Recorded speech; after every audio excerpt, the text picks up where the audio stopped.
tempted to physically remove myself from the present time, then personally ask God to recreate me in a different light, then re-invite me back into her life, but as someone else.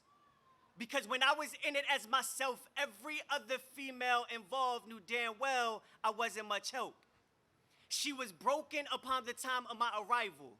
So I slowly shot bullets of false hope into her brain, corrupting her peripheral nerve, blindsiding her from gathering these pixelated images, creating this devil-like child ironically named Angel.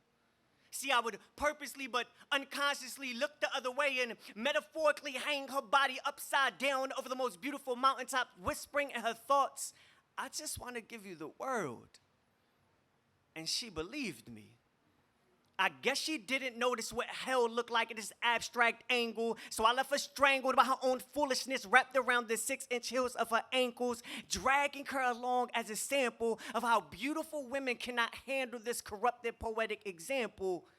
Yet, all she seemed to notice were the dreams stitched on the seams of my jeans and how bad she wanted to be seen on the scene next to me, but she was foolish and naive to believe that a man like me would voluntarily give her everything that she needs. I was easily able to achieve the deceiving angles of a dangled demon mistaken for a damaged angel that can leave her with hope. And once I fed her with forever, whenever I spoiled her with whatever, my mind cleverly convinced her hearts of pressure to measure pain as pleasure, and there appeared her release cord, mirroring her insecurities, but disguising them as beautiful lies, mimicking God's skies, and the stars were symbolic to the amount of tears that would stain her face with cries followed by, I apologize, young queen, for making you compromise your self-worth. But for what it's worth, you are the most beautiful creature crawling by my feet on this earth. Then she cracked a smile, and that's when my vision captured the recognition that her decision was to continue to listen. So I slowly began to load my unrhymed poetry lines as ammunition and fired my tongue across the condition that would never allow her to leave me without permission.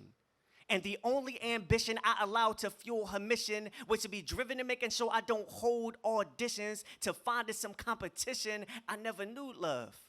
I was given birth to in the motherland of hatred, and I wore the scars passed down from my ancestors as if they were sacred, as if they were awards awarded so I can afford to forfeit the reason in turning her heart blue to match the purple when I went to war with, suffocating the soul with the assorted swords that was sold behind closed doors to assure her innocence was ignored. And once I tore through the core of a floor and walls, I made sure that all her dreams would never explore or saw or seen. I would occasionally call her queen in front of a large, bright screen, but behind these dark curtains, you could be most certain she was my slave.